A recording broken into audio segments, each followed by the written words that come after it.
नमस्कार दोस्तों, मेरा नाम डॉक्टर श्री विकास है और आज मैं आपको सुदर्शन झील के बारे में कुछ जानकारियाँ दूंगा और ये जानकारी आपको आने वाले कॉम्पिटिशन्स, आने वाले एग्ज़ाम में काफ़ी काम आएगी। तो शुरू करते हैं। सुदर्शन झील। सुदर्शन झील, इसका निर्माण आज से करीब करीब 2500 साल पहले चंद्रगुप्त मौर्य के शासनकाल में हुआ। चंद्रगुप्त मौर्य जो मौर्य वंश का सम्राट था, जिसका साम्राज्य बहुत विस्तृत था, जो आज की स्थिति में भारत, पाकिस्तान, अफगानिस्तान, ईरान तक जाता था। उसी में से, इनके साम्राज्य में से एक प्रांत हुआ करता था सौराष्ट्र प्रांत, जहां आज की डेट में गुजरात है। तो सौराष्ट्र प्रांत, ये देखिए, ये सौराष्ट्र प्रांत हुआ करता था।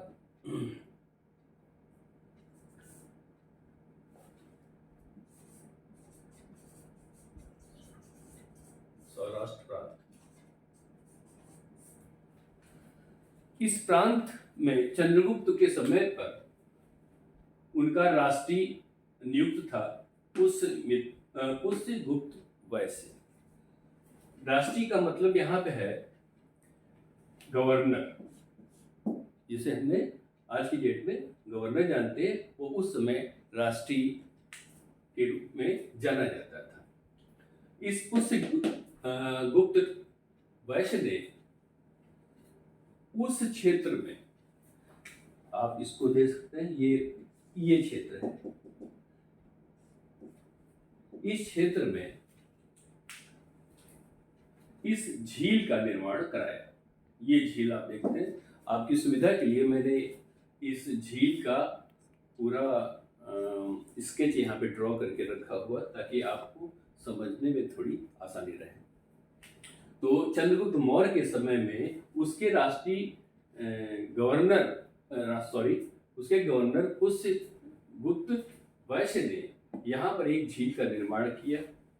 झील निर्माण करने का कारण उस क्षेत्र में सिंचाई की व्यवस्था को मजबूत बनाना था। उसके लिए उस गवर्नर ने यहाँ जो रैवतक पर्वत, उज्जैन पर्वत, गिरनार पर्वत आदि पर्वत हैं, यहाँ जो वर्षा का जल या जो वहाँ से आने वाला जल है, उसको इकट्ठा करने के उद्देश्य से इस झील का निर्माण कराया। उसने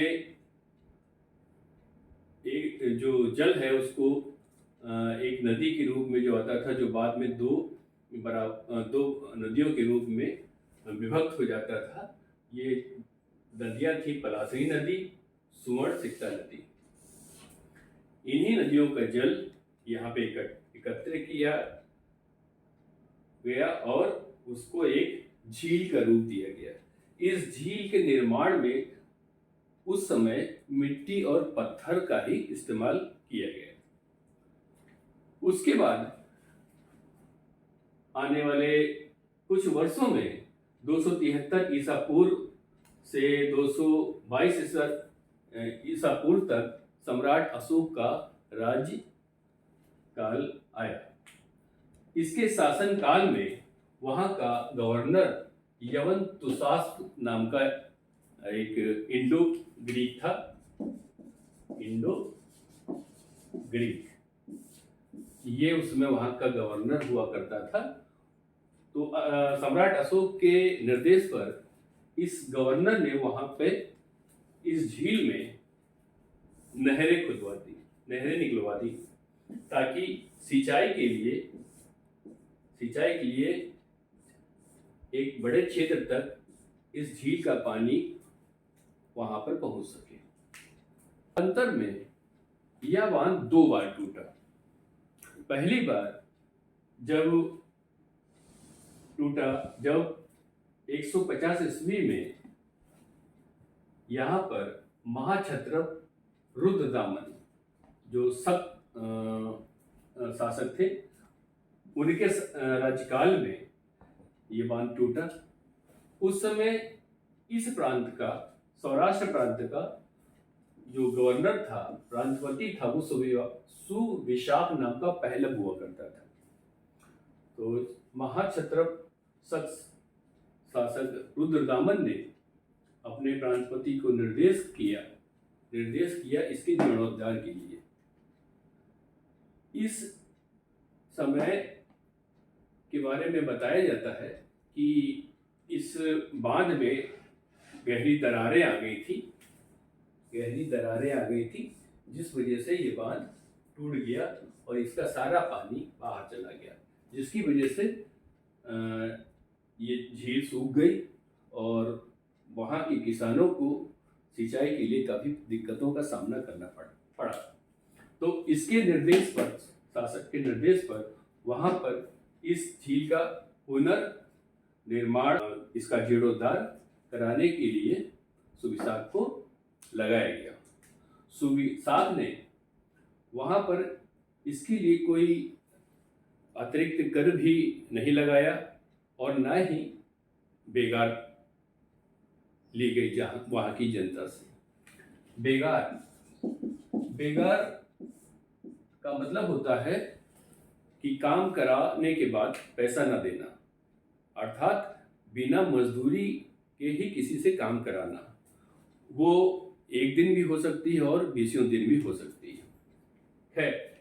यहाँ पर राजकीय सहायता से इस झील का निर्माण करवा दिया गया मजबूती से।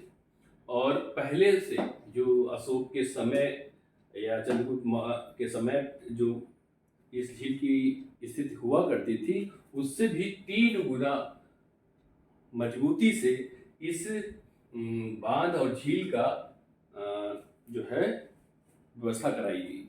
ये अभी इतनी मजबूत हो गई कि वह जल्दी टूटने की संभावना नहीं थी।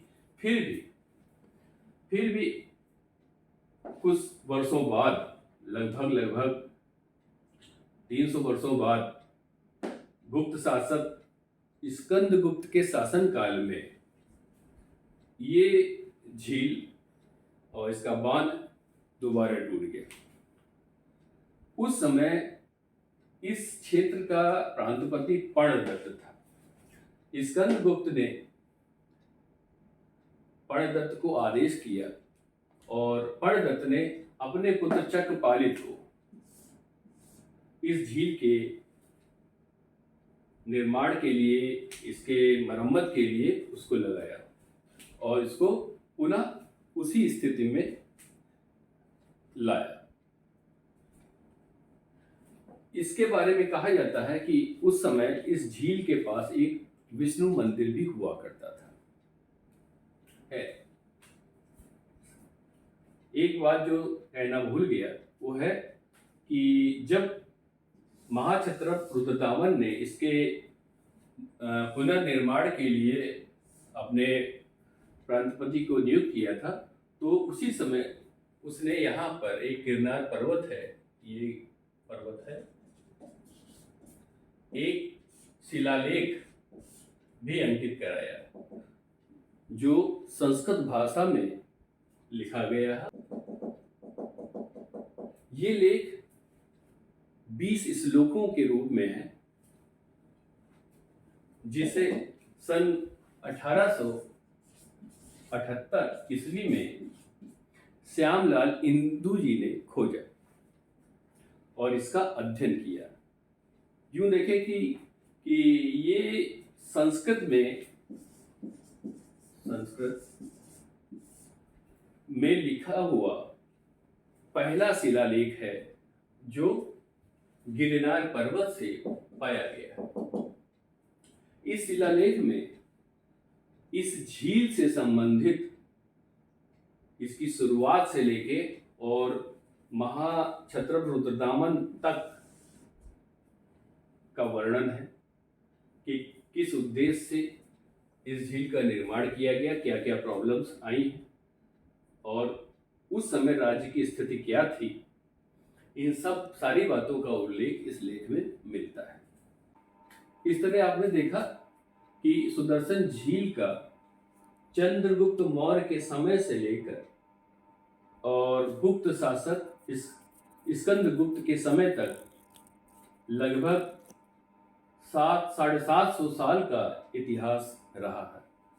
इतना लंबी अवधि तक ये झील